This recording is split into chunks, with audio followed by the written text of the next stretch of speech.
For Brodie Croft today? Thought he looked like Brodie Croft, but in a better coloured jersey. Leeds has won back-to-back rugby league titles. The golden generation finally has its golden fleece.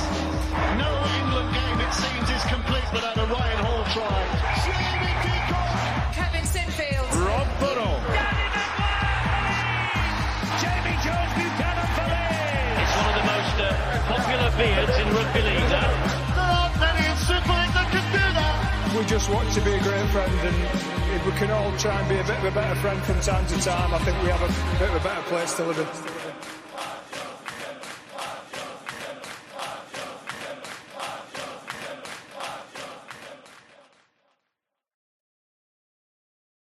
The Lot Pod is kindly sponsored by Fast Signs.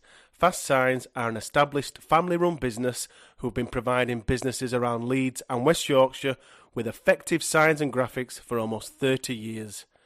Fast Signs are passionate about helping customers make a statement with signs that are eye-catching, effective and delivered fast. Hi everyone, welcome to the Lot Pod, Leeds Rhinos Lot 17A podcast, kindly sponsored by Fast Signs. It's now time for another weekly roundup. We are on YouTube. We do have a YouTube channel. Please do head over and subscribe to us. Just look for the Lot Pod. That's our logo. That's us there. We upload all of our content onto YouTube. We've got 530-something subscribers currently. So we smashed that 500 subscribers mark. We're now on the way to the big 1,000. Joining me as always, my right-hand man, my stats man, my amazing co-host, Statman Reese. Tell our listeners about our new Patreon.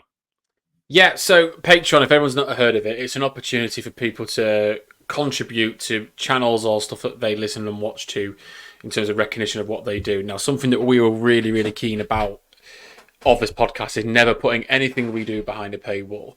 But anyone that does podcasts will understand how much work goes in behind the scenes between me, Eddie, and Chris. Not just filming the podcast, but doing the editing after and all those sort of things. So it's just almost that if anyone wishes to give us a token of appreciation, it starts at £1 per month, £3 a month, £5 a month. If you want to do it for 1 month, fine. Anything is appreciated, and all that money goes straight back into the podcast, enables us to buy equipment, enables us to move the podcast to even further and better things. So that is all behind the Patreon. The key message is nothing will go behind a paywall, but if you do just want to contribute to help us or just a token of appreciation, Patreon is the best way to do that, and anything is greatly appreciated.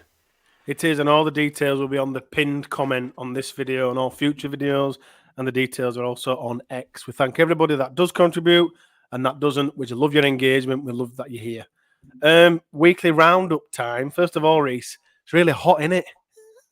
It is, but it's going to be even hotter where I'm going this weekend. So, even warmer where you're going. Yep. You're excited for it? Yeah, the out of office is on. However, there's still a bit more work to be done. We're recording this at 8 o'clock or just after 8 o'clock on Thursday. No, it's payroll. I can't switch it up. People need it. So I need to get some stuff done. But yeah, it is incredibly hot. And I've decided to wear my latest vintage purchase, which is Another a retro. vintage? Yeah, it was £3 this one. Wow. A retro vintage jumper. It's a Patrick one. I'll just zoom back. But retro Patrick sweatshirt. 2005? Yeah, it feels like it. And I'm also incredibly warm because it's not really the weather to wear a sweatshirt. I don't know why with your window closed. The jumper on. But all my Leeds Rhinos shirts are in a suitcase, so That's true. Yeah. How many shirts are you taking with you? I've only bought 3 thus far, and I've tried to be tactical with the shirts. I've got 1 white, 1 blue, and 1 a bit different. I've also tried to think about the fabric because I love some of the old ones. Like I got the Millennium one, but it's just not a good jersey for 25 degrees in the French sunshine.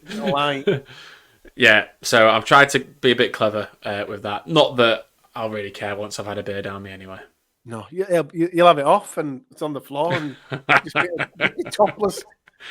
Yeah, that would be enough to swing the tide into these Rhinos' favour, I think. Absolutely. If I did that. It would just put the whole Catalan team off and the crowd off. Absolutely agree. Weekly roundup time. Do you want to start with the club news as usual?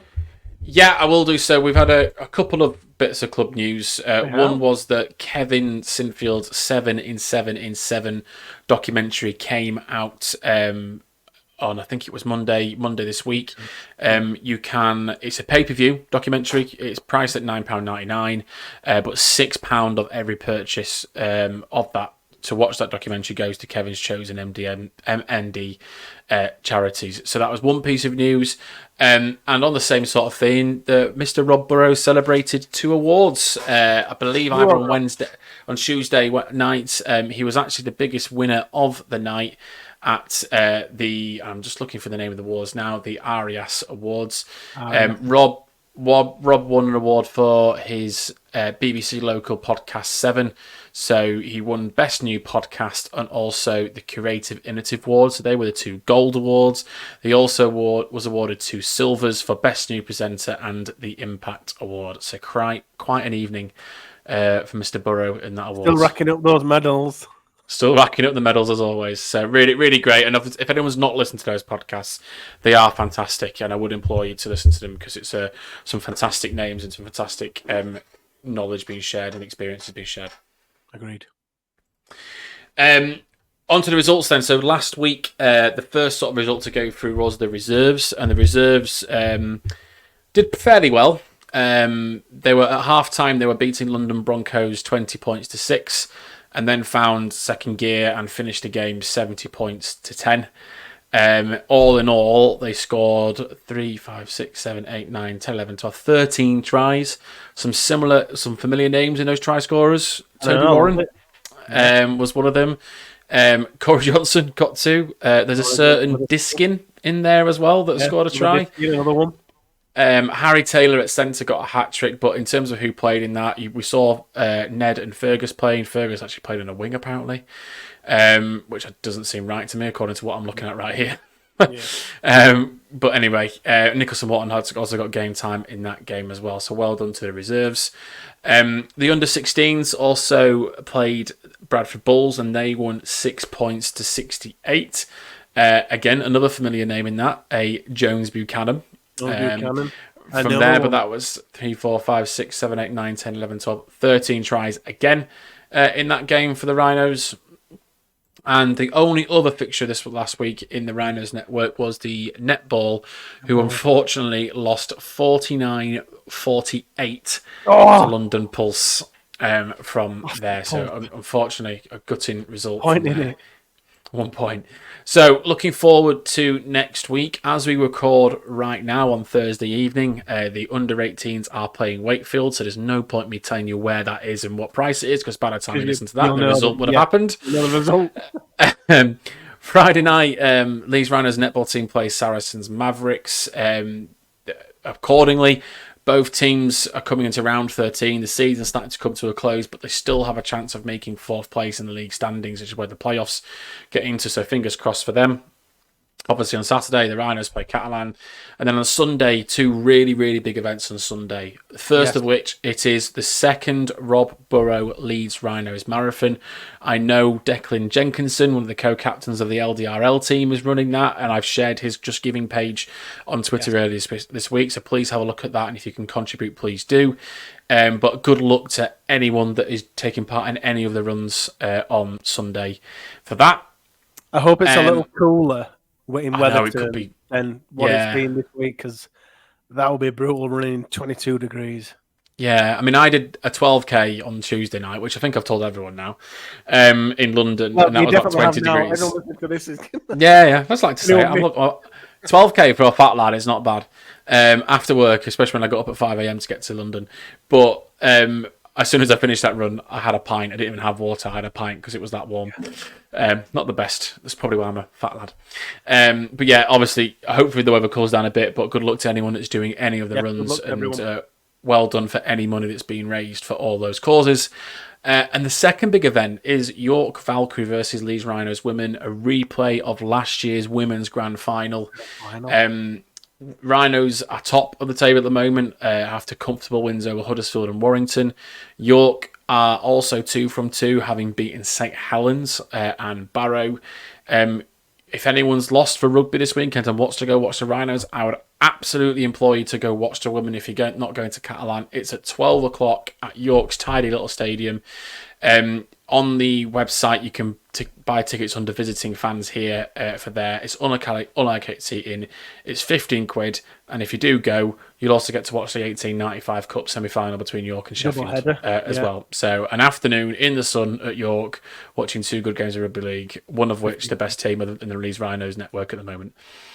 It's also live on the Sportsman as well. If anyone it is to watch it, it's live on the Sportsman. I agree. I would implore you to go. Be a great day out. You're right. It's a fab little stadium up in York. It is.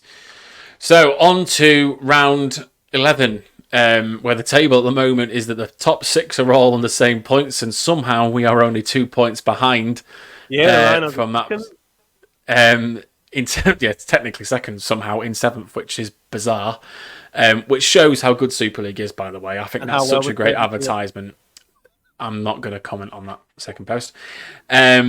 But in terms of team news for Catalan, they've obviously had 2 quite heavy defeats, both conceding 30 points in each of those. They have McAlorum back from suspension and Matt Ikuvalu. I probably got that wrong, but he received the green light from medical staff to make his return.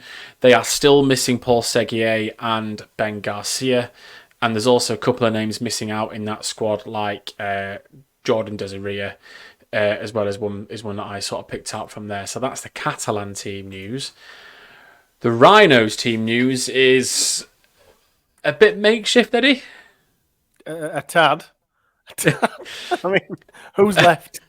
So yeah, it is very much a case of who's left. So obviously Brodie Croft unfortunately hasn't made it. I believe it wasn't worth risking due to the travel. The same has happened also for Harry Newman. Hopefully he was going to be playing, but again, due to travel, they decided that it was best not to. Riley Lum's set to be sort of out for a lengthy injury with his hamstring. Obviously Momirovski's being ruled out.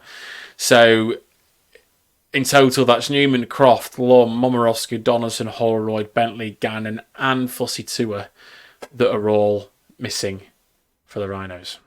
And sat in the stands. Just on Newman and Croft, as you mentioned there, they're not playing this game due to the travel. And do you think that's a good idea to leave them out and kind of bring them in for Saints if that's the case? Or do you think this is a game that we should be chucking them in to try and get the points? How do you see it, Reece? It's early in the season, isn't it? And I almost think if they play and you aggravate the injury and you lose Croft for a further 6 weeks and you lose Newman for a further 3 or 4 weeks, and we know what Newman's injury record is like. Newman is one person you absolutely don't want to risk. And I know Croft's not got the best injury record either. So look, it's not ideal. Catalan, having conceded 30 points in the last 2 games, have lost the last 2 games, were at 1 point top of the table. They are going to come into a home game firing to get back on form with 2 of their key players back in the side in McAlorum and Ikevalu. They're going to be raring to go and want to fire back to be a win, but it's not ideal. But come off the child, come off the hour, come off the child is probably the best phrase for the outside backs at the moment. But yeah, look, it's not ideal, but we're in this situation. Rowan's got his excuse, and to be fair, this week it's a fair excuse from that perspective. Yeah, it is tough, and I do agree with leaving Brodie and Harry at home. I think it's right, particularly with they're so important to us, to our attack, to how we play, to our structure. And it's vital that we get them right, particularly, well, both of them really. But as you mentioned there, with Newman's injury history, we need to make sure. And another week, and even with Newman and Croft in this side, going out to Catalan is the hardest away game. So it'll be tough with them, and it'll be tough without them. But we will still win over that. I am. Absolutely. What is it the usual case of the 13 picks itself? Is it, or do you think this backline? Does it? I mean, does the backline? I feel. Do you feel it won't pick itself? What would you like to see in that backline? Who's left? Well, we talked about obviously Miller playing last week on the pod. Miller playing 6 in attack and obviously and then at fullback, but obviously that's now been confirmed by Rowan that it will be Frawley and Sinfield in the halves, so we don't need to debate that because that's already been decided. In the grand scheme of things, with Croft being injured and the other injuries we've got in the back line, it probably does make sense. I'm intrigued to see how that goes because obviously Frawley was playing 6 at Canberra before he came over. So look, he's got an opportunity to try turn some mindsets, but that's up to Frawley. I'm looking forward to seeing Sinfield against better opposition as well. But in terms of the outside backs, obviously Lackey at full back. It's probably going to then be...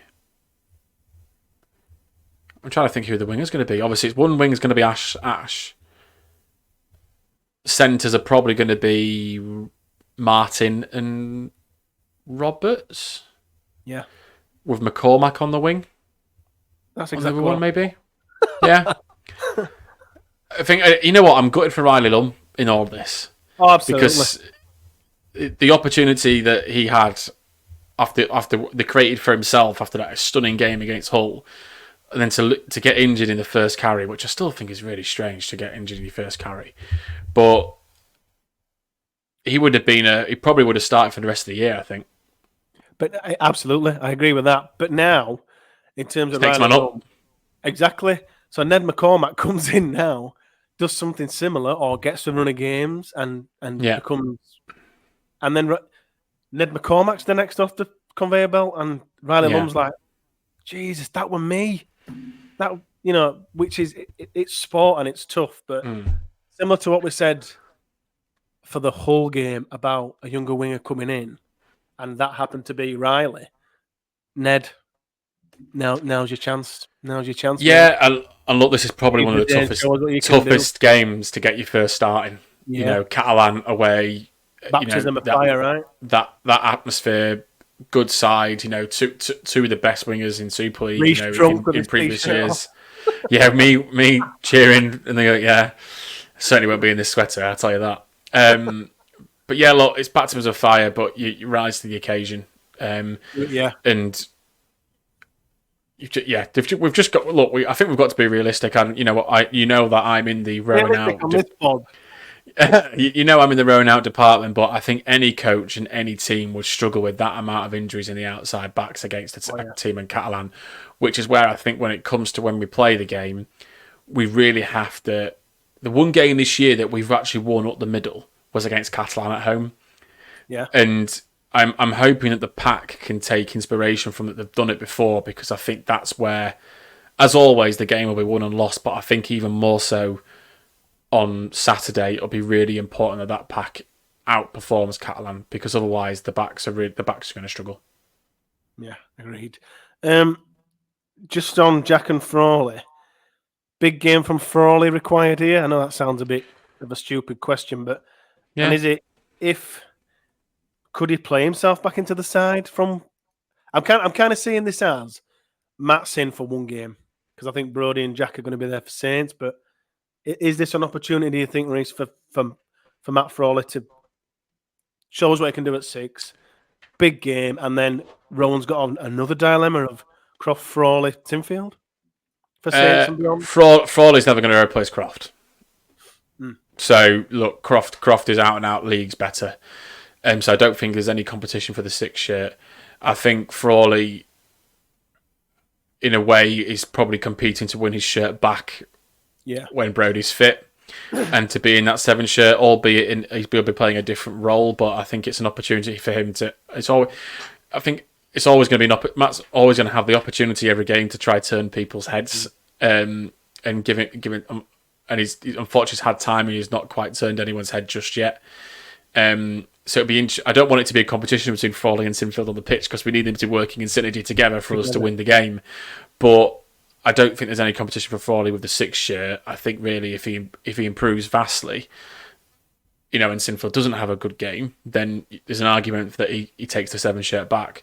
So I think whoever plays the better out of the two will retain the 7th shirt in St Helens. So who do you think should be the lead in this combination on Saturday? Do you think it should be Jack? Who he's the one? I think Jack's. Should he be the one to say, right, we're following my lead, or do you think it'll be more likely to be Frawley? I'd be interested to see what you think, but I think Jack's role naturally and his progression in the future is a 7. I don't see him really much as a running 6. He's not got that prowess, and I think we've seen we know the running 6 in the academy is Fergus, and that's the one that's hopefully going to come up in the future. But everything that I've seen in Sinfield is a organising structure scrum half, and not a number 6. So I think it will the best decision will to put Frawley at 6 and let Sinfield play his strength. And Frawley should have the experience to be able to play 6 or 7. Let's keep Sinfield in his comfort zone in 7 and get the best out of him, and give Frawley the opportunity to do what he can at 6. Well, we've said it. I've just said it earlier, and we said it about the younger wingers taking their chance. Kind of shows what you can do, kid. And I think this is a game now where Rowan can kind of say to Jack, "Look, there's no Brodie. Matt's out of form.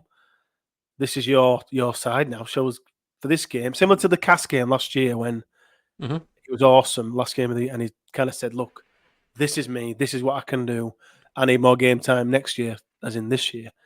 And I think Jack can lead this team round on Saturday, and I'd be confident he can do it. I'd be confident he'd do a good job, and more importantly, I think he'd grab the opportunity with both hands to say, right, because I think he's desperate to play for Leeds, to play rugby league, and I keep saying baptism of fire. He's played there before, and we've nothing to lose. Like we said before, with these youngsters, and Duncan, we've said it last couple of podcasts about, if the youngsters are playing, if these young academy lads are playing, we give more, we want more as fans, and we're more understanding. So it just seems to be a lot of positives. You mentioned the pack and how key that is at Catalans away, and you're right.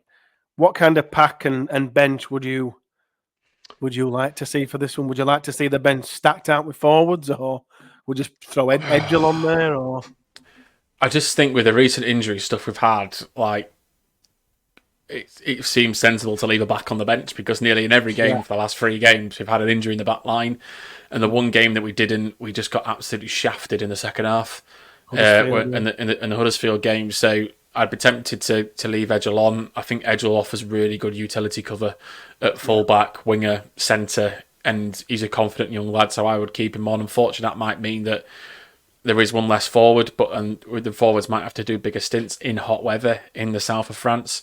Yeah. I will be expecting a big shift from Aledzki to lead from the front, as he always does, but I reckon even more so.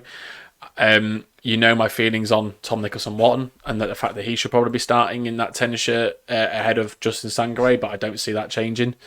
I think the question is, do you think little Tom will get onto the bench? I think he has to for this one, right? I think he'll be 18th man. Really? Because it'll be Lasone, Ruin, Jared Edgell, I think. I think he's going to miss out. Nicholson-Watton at 18th. I think that's where he'll go. I think, and I say Jared on the bench, it was something that Duncan raised in the match review for the London game, was he would potentially start Jared and bring Ackers on, because Ackers had great impact. And again, you put the inverted commas, it was only London.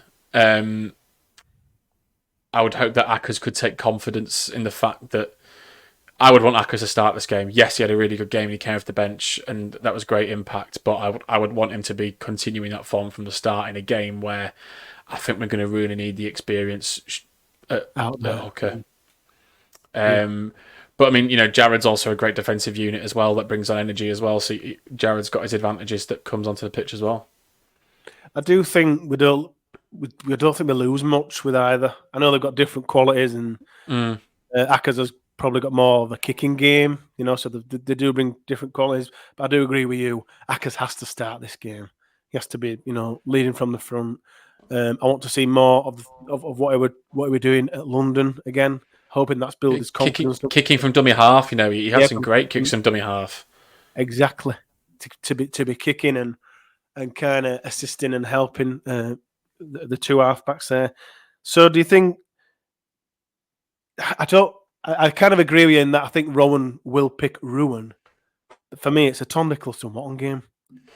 It feels like it should be, because I think that Catalans' strength has been a big, massive pack.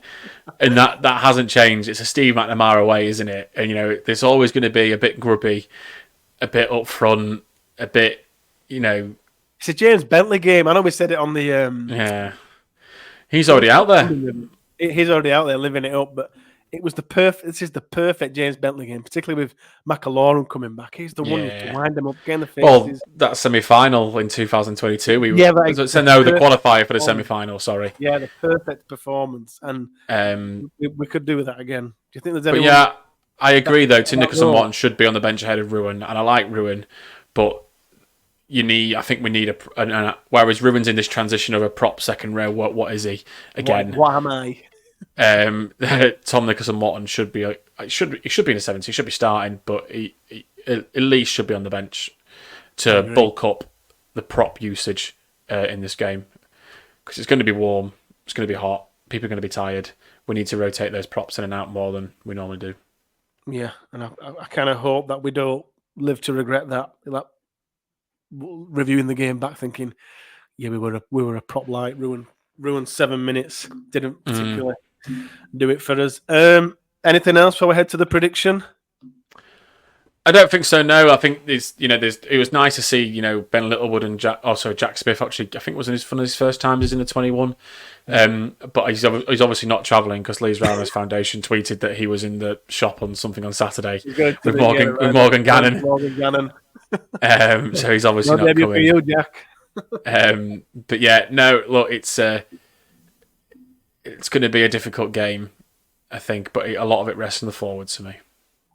And if you are going out, leading. Yes, and if you are going out, enjoy yourselves, enjoy your trip. But more importantly, if you do see Statman Reese, buy him a drink. Yeah, buy him a beer because he's going to need one. Prediction, Reese, for this one? Come on, you are going out there. You can't. Surely you're in a positive mood about this one. You must be buzzing. Yeah, I reckon 7 pints Friday evening. Well, let's not include airport pints and pints in Carcassonne. So at least 7 in Perpignan. Saturday, I just don't know. I think the actual scoreline for pints on Saturday is going to be quite strong, heavily one-sided. I think Sunday could struggle, but then Leeds United are playing, so that could bring it back on again. Go watch that. I'll make you. No score prediction. Look, I'm the one that brings honesty to the pod now and then. Says that. People heard you in 2022. Well, we got to the grand final, so I think it will be a 16-point win to Catalan. Bye, everyone. Look, I'm more than happy to be proved wrong, but I'm just, and the reason why I'm saying that is, and I've said it already, Catalan will want to fight back. 2 big losses. 30 points conceded, but in both of those games, not really impressive in either of those games. They'll want to come back and win, and fight back. And equally, with all the teams all around the same points at the moment, every 2 points is absolutely crucial. Even now, and we know we say the season's not won at the beginning of the season. Look at Warrington last year, but I think this season, with how competitive it is, I think you've got to take the 2 points when they come, especially against these sides in the top 6, and they'll be raring to go. There's going to be over 1,000 Leeds Rhinos fans there, apparently, as well. So it's going to be a great atmosphere, and Catalan always have a good crowd. I just think there's too many things swaying to them. They've got players back, and if they exploit if we don't win the forward battle and they exploit our outside backs, it could be a difficult afternoon. But I am more than happy to be proved wrong when I'm about 10 beers in that stand. I think Leeds by 28 points. Fuck's sake. Yep. That may change on game day. I might go for a few more. If you are going, as I said before, enjoy it. Enjoy your trip. Thanks for listening. Thanks for watching. And tell your friends about us. We are on YouTube. Tell your friends. Do you listen to the Lot Pod? Do you listen to Eddie and Statman Reese? Just so we can get closer to those 1,000 subs on YouTube. We'll be back to review. Reese won't. He'll be drunk watching Leeds United. But we'll be back, the rest of us, to review the game. Take care, everyone, and we'll see you then.